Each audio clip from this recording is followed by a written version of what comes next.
Hi guys, I wanted to come to you and read you a story with the help of my little friend Chelsea.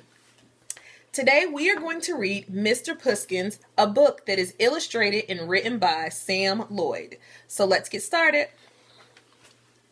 This is the story of a little girl called Emily and her dear cat Mr. Puskins.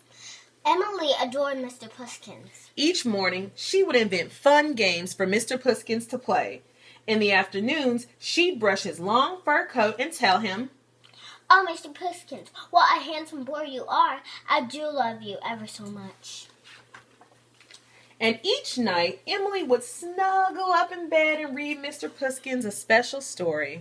But Mr. Puskins never listened. The girl's constant babbling, blah-de-blah, blah, blah, bored his whiskers off, and he wanted more than this dull life. So, one night he left. He went places he wasn't meant to go, and did things he wasn't meant to do. And made friends with the pesky cat gang. Life without Emily was such naughty fun. Meow, meow, meow, meow, meow. Shh, pipe down, be quiet, hush, said the neighbors. But time passed and things changed. The rain fell and icy wind blew. The things Mr. Puskins wasn't supposed to do weren't fun anymore. And his new friends weren't really very nice. How lovely it would be to have someone brush his fur and tell him how much they loved him. He felt all alone.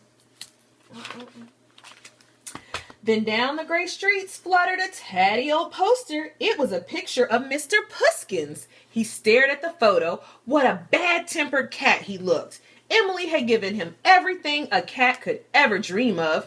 But he had never been nice to her. How sorry he felt. Mr. Puskins found a phone. He dialed the number from the poster and waited anxiously. Someone answered. Meow, whimpered Mr. Puskins in a very sad little voice. "Mr. Puskins, is that you?" "Oh, thank goodness," said Emily. "Wait there. I'll come and get you."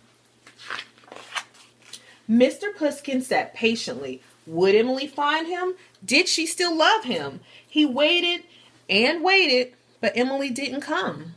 Then, from over the mountains, he heard a car. Mr. Puskins' heart leapt. It was Emily. His dear Emily was coming for him. The car got nearer and nearer and then sped straight past him. Burn! Meow! Well, Mr. Puskins, Emily doesn't love me anymore. But then the car screeched to a halt, and Emily jumped out. "Mr. Puskins, my beautiful Mr. Puskins," she cried. "I didn't recognize you." Emily scooped up her dear cat. At last, they were together again.